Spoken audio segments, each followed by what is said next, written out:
Les douleurs au cou et les maux de tête sont souvent interreliés. Aujourd'hui, je vous donne des conseils et des exercices pour soulager cette douleur-là et aussi des explications sur la région du cou qui est souvent problématique et tout ça dans quelques secondes.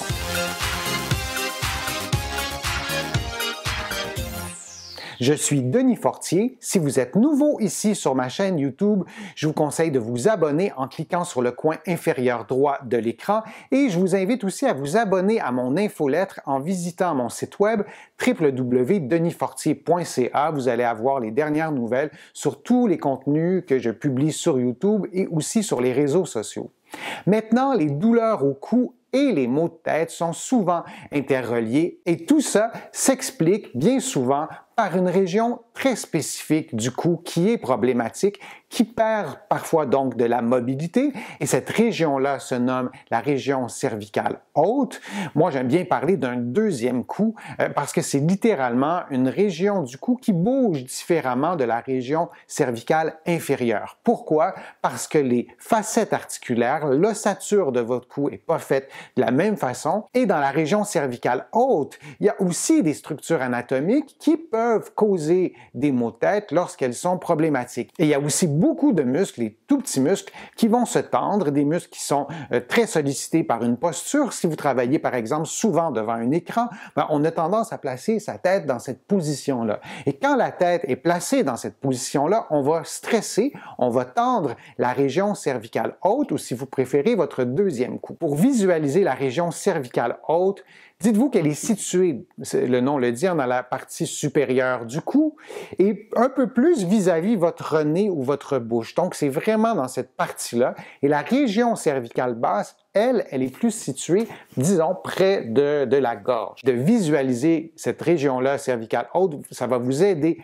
à faire les exercices, à sentir dans votre corps l'endroit où ça devrait bouger. Et en général, les personnes qui ont une raideur au cou, les personnes qui ont, par exemple, des maux de tête associés à des douleurs au cou, souvent, cette région-là va moins bien bouger et non seulement ça, c'est que la personne va perdre la capacité à sentir le mouvement. J'ai beaucoup de mes patients qui comprennent ce que je leur demande, qui visualisent la région cervicale haute, mais lorsque ces personnes-là essaient de bouger, de faire des mouvements, elles vont se dire qu'elles ne comprennent pas, qu'elles sont peut-être pas très bonnes pour faire le mouvement, mais au fait, ce n'est pas ça du tout le problème, c'est qu'à force d'avoir mal, on va moins bien sentir cette région-là du cou. Si c'est votre cas, prenez votre temps pour bien sentir les mouvements. Peut-être que vous pourriez aussi faire les exercices devant un miroir. Ça vous aiderait à avoir une rétroaction de vos yeux et cette rétroaction-là va vous aider à mieux sentir les mouvements de la région cervicale haute et avec le temps, souhaitons que la mobilité s'améliore et aussi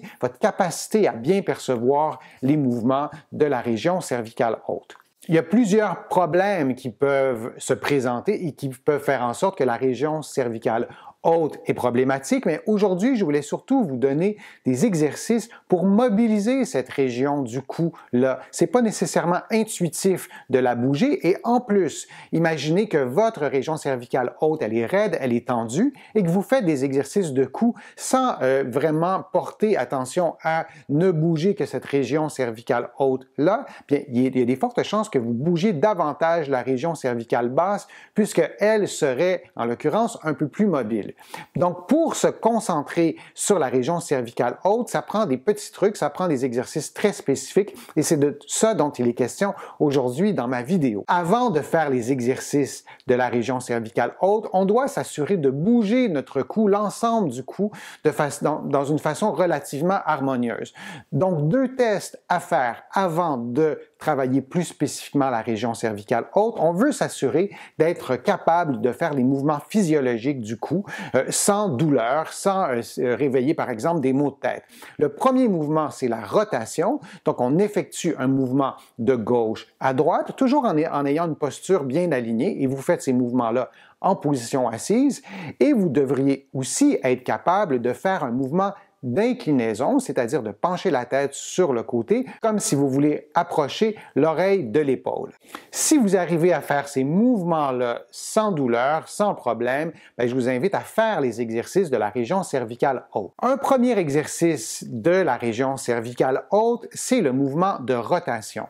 Or, si on fait un mouvement de rotation simple, seulement comme ça, et on a une limitation de mouvement à la région cervicale haute, il y a des fortes chances que ce soit la région cervicale basse qui bouge. Pour faire un mouvement de rotation plus spécifique de la région cervicale haute, je vous invite à pencher la tête de quelques degrés, donc un mouvement qui serait environ 50% de votre mobilité complète. Vous penchez la tête et dans cette position-là, vous allez tourner vers la droite, lentement, puis vers la gauche. Puis vous allez revenir au centre et vous allez redresser la tête. Vous pouvez faire 10 mouvements de chaque côté sans provoquer la douleur et vous faites 3 séries, donc de 10 mouvements et ce sera généralement les mêmes consignes pour l'ensemble des exercices. Vous allez remarquer qu'au moment de tourner la tête à droite et à gauche lorsque votre tête est en flexion, que le mouvement de rotation est beaucoup plus limité que si vous avez la tête bien droite et que vous tournez de cette façon-là. Et c'est normal puisque de faire un mouvement de rotation en ayant déjà penché la tête, ça concentre le mouvement à la région cervicale haute. On a beaucoup moins de mouvement au niveau de la région cervicale basse et le mouvement s'en trouve réduit. En fait, c'est exactement ce qu'on veut. On veut avoir des exercices qui ciblent la région cervicale haute. Un autre mouvement, c'est le mouvement d'inclinaison. Tout à l'heure, je vous ai suggéré de faire 2 tests pour vérifier que votre cou avait une mobilité relativement normale. Il y avait un mouvement de rotation, comme ça, de chaque côté, et il y avait aussi un mouvement d'inclinaison. Je vous ai demandé de faire un mouvement d'inclinaison sans trop être spécifique dans le type de mouvement, dans le choix de la région du cou que vous inclineriez. Là, on veut vraiment faire une inclinaison à la région cervicale haute. C'est pas nécessairement intuitif de le faire. On a besoin des petits trucs. Moi, quand je le fais pour moi, pour mon cou, je place toujours mon doigt sur le bout de mon nez et je vais faire une inclinaison en choisissant l'axe d'inclinaison qui passe par le nez. Et lorsque vous allez faire ce mouvement-là, vous allez peut-être vous dire que vous n'y arrivez pas, que c'est un peu bizarre, c'est un peu trop spécifique. Moi, je vous encourage vraiment à placer votre doigt sur le nez et à faire le mouvement d'inclinaison pour vous assurer que l'axe de mouvement passe par votre nez. Et vous allez donc faire ce mouvement d'inclinaison-là vers la droite, très lentement, puis vers la gauche, encore une fois, vraiment très lentement, et vous allez revenir au centre. Et vous allez faire donc 10 mouvements, et c'est toujours la même séquence, vous faites 2 à 3 séries de ce mouvement-là. Un autre mouvement que vous pouvez faire, c'est un mouvement d'extension. Je vous disais tout à l'heure que beaucoup, en raison des écrans, on a tendance à se tenir comme ça, et en plus, bon, nos yeux sont placés devant, donc ça nous incite à avoir une position, d'une part, un peu plus arrondie au niveau des épaules, mais ce qu'on oublie, c'est que quand les épaules sont arrondies, la région cervicale haute, elle est placée en extension, pour ne pas dire en hyperextension, et c'est pas la position la plus confortable pour le cou, et c'est pas la position non plus pour prévenir les maux de tête, notamment les céphalées de tension. Pour mobiliser votre région cervicale haute dans un mouvement d'extension, d'abord, vous allez vous tenir bien droit et vous allez tranquillement rentrer votre menton. C'est un petit mouvement. Encore une fois, il est possible que vous ne le sentiez pas, que vous ayez l'impression que c'est un mouvement qui n'existe pas dans votre corps. Donnez-vous le temps d'apprendre le mouvement, de bien le comprendre et donc vous rentrez le menton sans pencher la tête, toujours en gardant votre regard horizontal. On ne veut pas que vous regardiez ni au plafond ni au plancher. Et vous rentrez le menton, encore une fois, c'est un petit mouvement, et vous relâchez. Vous allez faire 10 mouvements et vous allez répéter 2 à 3 séries.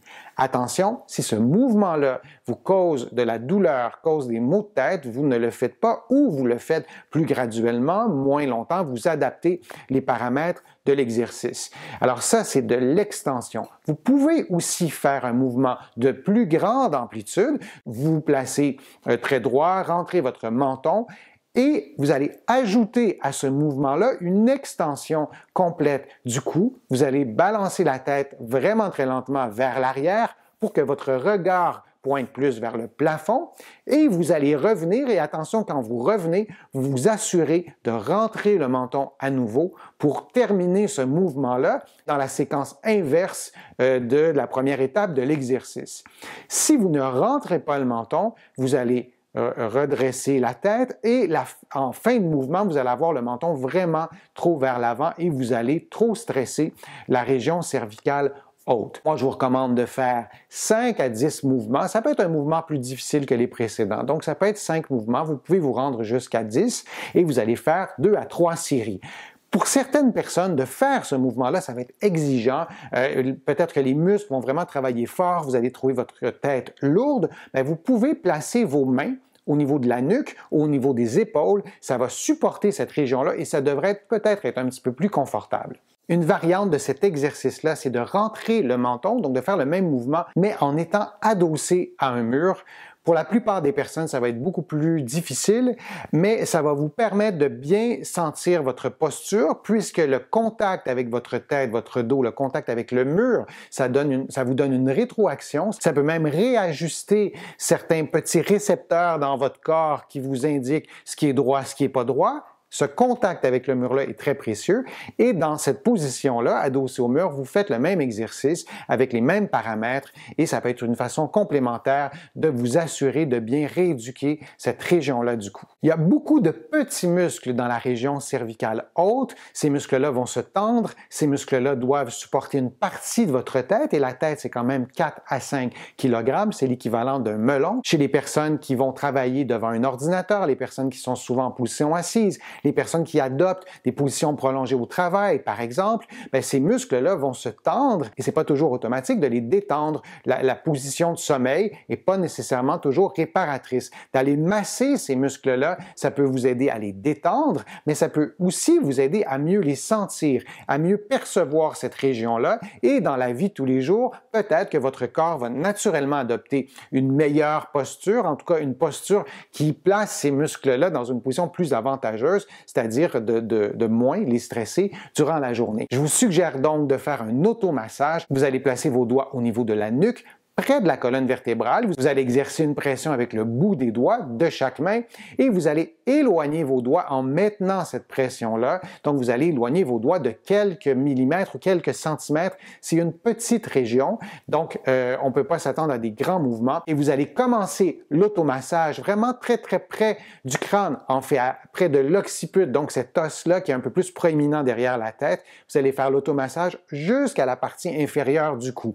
Bien qu'on s'attarde aujourd'hui sur la région cervicale haute, bien, il faut aussi s'occuper de la région cervicale basse parce que bien sûr, il y a des muscles qui sont communs à ces deux régions-là. Vous faites l'automassage de 2 à 5 minutes et c'est une bonne idée de le faire avant et après avoir fait les exercices que je vous donne aujourd'hui dans cette vidéo-là. Vous pouvez faire également l'automassage au travail, vous pouvez faire l'automassage avant de pratiquer une activité sportive, vous pouvez faire aussi cet automassage-là le matin avant d'aller travailler, de le répéter quelques fois par jour. Ça peut être aussi un élément préventif pour éviter que ces muscles-là se tendent et qu'il soit ensuite vraiment plus difficile de les détendre. J'espère que ma vidéo a pu vous sensibiliser, a pu vous faire connaître peut-être aussi cette région cervicale haute.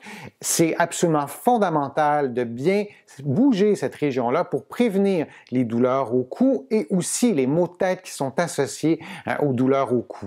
Si vous avez des commentaires, je vous invite à me les faire dans le fil de discussion de cette vidéo-là. Je vous invite aussi à visiter mon site web et à vous abonner à mon infolettre. Et vous allez aussi trouver beaucoup d'informations dans mes livres. J'ai écrit un livre sur la posture, un livre sur les problèmes de dos et de cou et plusieurs autres. Mes livres sont disponibles au Canada, en librairie et sur le web.